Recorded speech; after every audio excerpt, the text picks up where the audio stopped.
Assalamualaikum warahmatullahi wabarakatuh. Nama saya Nurlela Marawa dengan NIM 13142037 dari kelas 6B Manajemen Pendidikan. Baik, di sini saya akan memaparkan mengenai materi fungsi manajemen pendidikan. Berikut fungsi manajemen pendidikan.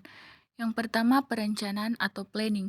Perencanaan yang kata dasarnya rencana, pada dasarnya merupakan tindakan memilih dan menetapkan segala aktivitas dan sumber daya yang akan dilaksanakan dan digunakan di masa yang akan datang yang untuk mencapai tujuan tertentu. Tahap-tahap perencanaan yaitu perumusan tujuan, perumusan kebijaksanaan, perumusan prosedur, perencanaan skala kemajuan, dan perencanaan bersifat menyeluruh. Berikut pengorganisasian organizing.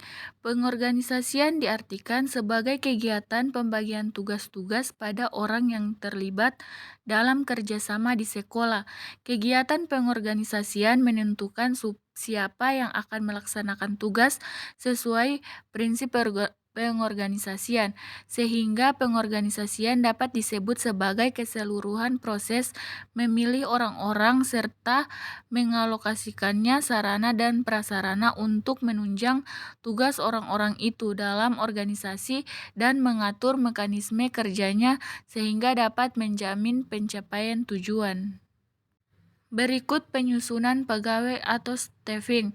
Seperti fungsi-fungsi manajemen lainnya, staffing juga merupakan fungsi yang tidak kalah pentingnya, tetapi agak berbeda dengan fungsi lainnya.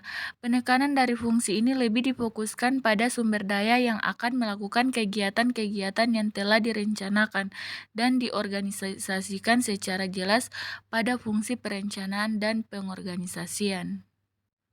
Berikut pengarahan atau directing.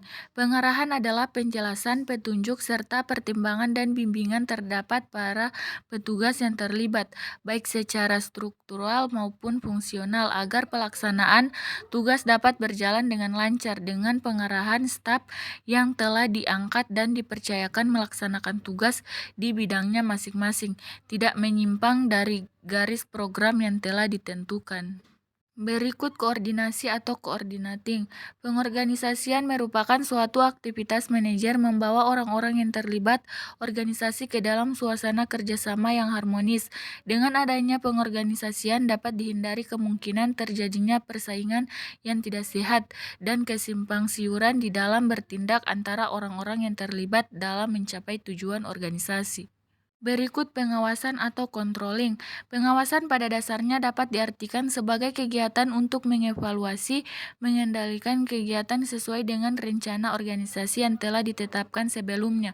Pengawasan dilakukan untuk memastikan anggota organisasi melaksanakan kenapa yang dikehendaki sesuai dengan tujuan organisasi, dengan cara mengumpulkan, menganalisis, dan mengevaluasi informasi dengan tujuan untuk mengendalikan kegiatan sesuai dengan tujuan yang telah ditetapkan. Kemudian yang terakhir, kesimpulan.